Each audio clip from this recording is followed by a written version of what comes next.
So, you're a bushy-tail, bright-eyed whippersnapper, new to the lovely working-class town of Highland Point. And what is a lad to do to turn his incarcerated uncle's 200 in cold hard cash into an empire the likes of which the world has never seen? You sell weed. Not a little, not a neighborhood's worth. You sell so much weed, the laws of physics, finance, and human lung capacity all simultaneously just give up and go home.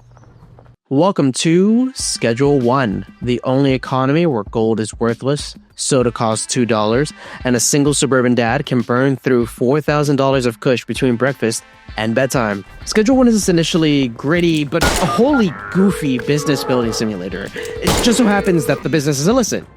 I love that feeling of starting off in the motel with a couple of grow tents and a dream.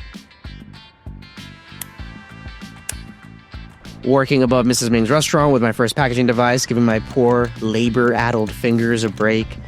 Now I'm working out of this humble home, running my crew like a 40K commissar.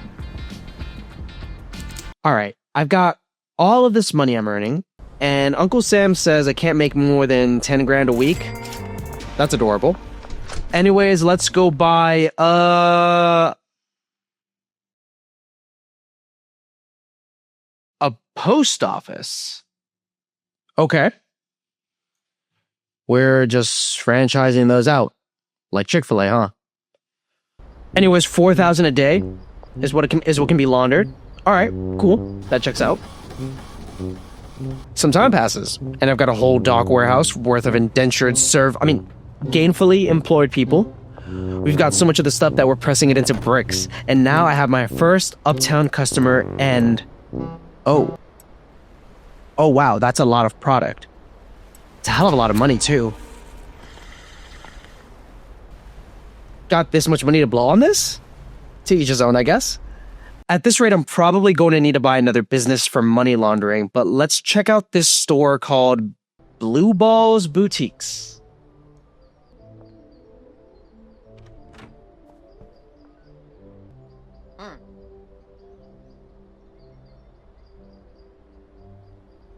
Wait a second. A gold bar? 10,000? Huh? That can't be right. Hold up. I just sold thousands worth of bud before breakfast, and now I can buy an actual gold bar with pocket change? This is when I realized something was very, very wrong. Ladies and gentlemen, welcome to the single most broken demand curve ever coded into a video game. Let's unpack this. The economist in me was pretty dormant throughout this whole thing up until right now. I mean, the first half of the game, everything just makes sense. At GasMart and the hardware store, everything seems reasonably priced to my 2025 consumer basket of goods mind. And my normal strains of bud are selling for reasonable amounts of money. Maybe $70 or $80 a pop for that good stuff. And I've got people like Jesse who will drop $400 to $500 a day on this stuff. I mean, that's already completely ridiculous, but sure. Maybe Jesse is just some trust fund baby disaster.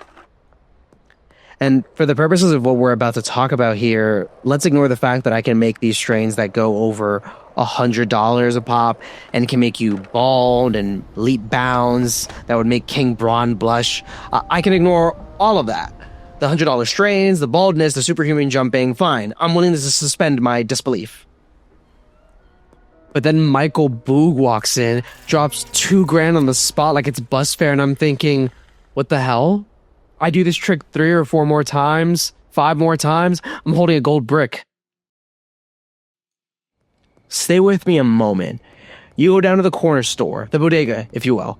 You grab a nice, cold can of your favorite carbonated beverage and slam it down on the counter and ham-fist shove a wad of dollars at the cashier person. Oh, my bad, it's 2025. You start slamming down your smartphone on the RFID scanner until you hear a beep. $2, maybe $3. I remember when I was a kid... Never mind, no one cares. Let's say you shotgun that thing, but you're still thirsty. Maybe you spring for the second can. Make it a diet this time, you're trying to watch your figure. Another $3, fine. That's land. Now what? The guy behind the counter implores you, "Boss, here's a third can of soda," and you say, "No way, I'm fine," but he rebuts with, I'll give it to you for $1. All right, sure. Maybe I'll take it. Do you see the point that I'm gonna make here? You valued that first can of soda at $3, but once you got your utility from it, your satisfaction from it, the next few cans aren't worth that anymore. And business owners know this. That's why you see things like BOGO deals, buy one, get one free, or at some discount. And in economics, we call this the law of diminishing marginal utility. Let's go back to the bodega soda. Take a look at this really simple graph that I'm drawing. On the y-axis, I've got your marginal utility, basically your difference in satisfaction. Now we pair that with cans of soda on the x-axis. You have how much more satisfaction you get per can now. This is what you look like. Here's your marginal utility curve. First can, peak happiness. Second, 47th, you're in the ER. Now let's change one thing. Y-axis. Now your price. Price versus units, demand. Here's a demand curve. If you really want to get fancy, we can show that it's probably a bit more curved like this. Now back to schedule 1. So to recap, we just learned the law of diminishing marginal utility, right? The more you consume, the less satisfaction you get from it, right? Right? The people of Westville, Northtown, Downtown, they'll buy a handful of product from me, and that's perfectly in line with our economic model. Suburbia and Uptown, this is where the game fully detaches from reality. These people don't respect lungs, they don't respect physics, they don't respect economic theory. My starter neighborhoods, fine, people buy a little, get their fix, go home. Suburbia, they just keep going. Clearly this man doesn't value the car like he values my bud. You'll get there one day, buddy. He's never going to make it out of this drug hole I've dug him in.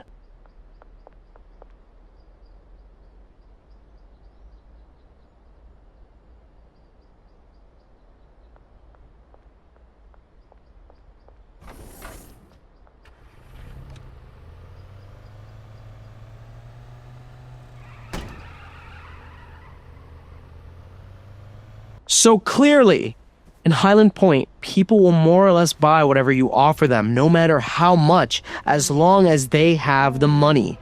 Welcome to the only known case of customers with perfectly inelastic demand and perfectly elastic lungs. And that means that I, as the supplier, can make as many goddamn bricks as I want and never drive down the price of my own product. At this point, my economist brain was in shambles. My player brain, on the other hand, well, I was buying chains, watches, artwork. It's drip or drown out here, fellas, and I'm finna swim. But at a certain point, I stopped and thought, how rich am I actually? Like, am I still running a neighborhood hustle, or did I accidentally become a global economic superpower? So I did what any completely rational drug lord would do. I opened Excel.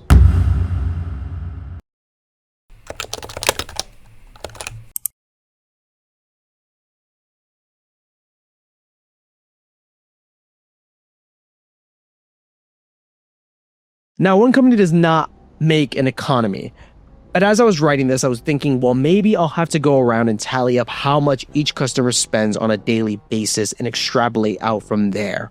But then I realized I am the economy. Where does everyone spend their paycheck? Me. Who stimulates the local businesses? Me. When the local businesses pay their employees, where do they spend their money? All the money flows through. Except for Dan. Dan is cool. Be like Dan. Don't do drugs.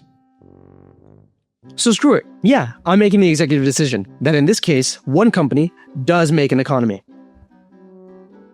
So originally I figured I'd get this town's GDP by adding up what each customer spends on my product, but that felt messy. Then I thought, screw it, what if I just max out daily earnings and extrapolate from there? But then it hit me. This is gross domestic production. So treat this like a proper economy. How much of the most expensive product can I physically produce in a day if I use every tool the game gives me? So I cracked open Excel And then I panicked. So I opened ChatGPT. Then I panicked harder and summoned the PhD candidate I keep in the basement, and together we built Hyland Point's economic engine. We started the docks, the agricultural heart of the operation. So 6 botanists, 8 pots each, 2 cycles a day, 768 coca leaves a day. 4 chemists managing 5 cauldrons, 768 leaves in, approximately 400 base out. Let's call it that. There's also 10 lab ovens that they're operating that turn the 400 base into 400 final units. No bottlenecks, just pure thought. I do all the logistics myself, so hauling gas, moving product into the lab ovens, kingpin work. Now we mix it. So to make the most expensive strain the communities come up with, we need 8 unique ingredients mixed sequentially. That means an 8-station mixing line, 1 full chain processes 20 cocaine an hour once it's fully loaded. To keep things moving, we run 2 full lines, so that's 16 mixers, 4 chemists, 4 handlers, and precise routing keep the system flowing. Peak efficiency is 40 mixed cocaine per hour, 960 per day, which presses into 42 bricks a day. Multiply that by 365 days, and that's 225 million a year in revenue, or at least in the value of what we produced. And you'll notice I haven't mentioned the bungalow yet. That's because it's kind of a weird middle child. Only 5 employees allowed, doesn't fit neatly into the main line, but we made it work by exploiting something that I read, that apparently you can assign the single sweatshop employee into doing tasks at the bungalow. So we set up a 4-stage mixer line, making a slightly cheaper product.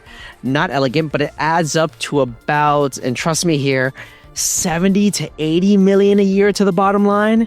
So yeah, let's go ahead and call it 300 million GDP for this sleepy little town. And here's the thing, when I say my GDP, I mean the GDP. I'm the only real buyer and seller in the town. Every supply chain leads to me. Every shopkeeper exists to sell me fertilizer or a microwave for my grow op. This isn't a market, it's a monopoly, not a simulation, a singularity, and I built it in a motel with a dream and a lot of bricks. This is when I had to accept the truth.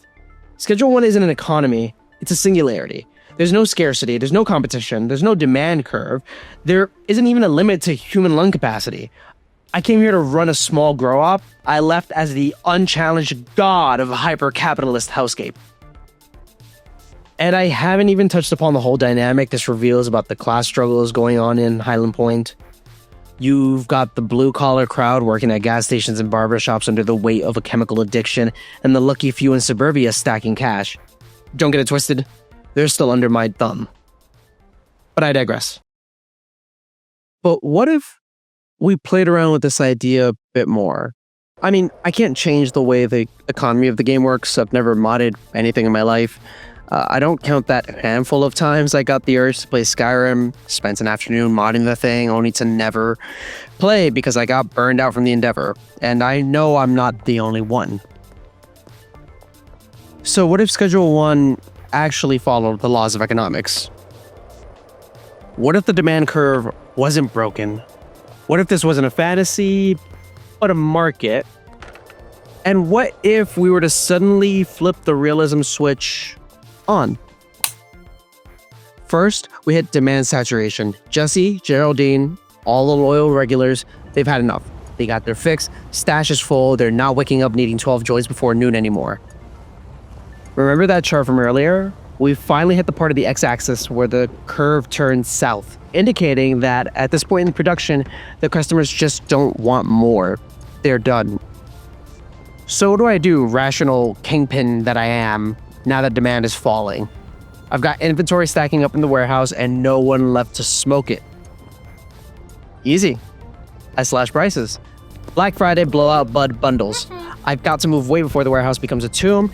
And remember, I don't want that third can of soda for $3 anymore, but I might take it for $1.50. Now the crew's pissed. Too much stock, not enough pay. My margins are bleeding, and this demand shock means I'm not moving product like I used to. I've got to scale down production, so I lay off 2 growers. Morale drops, productivity tanks. My chemists are unionizing. No demand, no revenue, no crew. Just me, a warehouse, and 400 pounds of unsellable Mega Millions scratcher. So yeah, that's schedule 1. The only place where unchecked growth isn't just encouraged, it's required. I started in a motel with a couple grow tents and ended up as the GDP leader of an ungovernable capitalist dystopia. 10 out of 10 would violate every law of microeconomics again. If you made it this far, congratulations. You survived the singularity. Drop a sub. I'll be back breaking more fake economies soon. Got suggestions? Hit the comments. Stay safe out there, folks, and remember, drip or drown.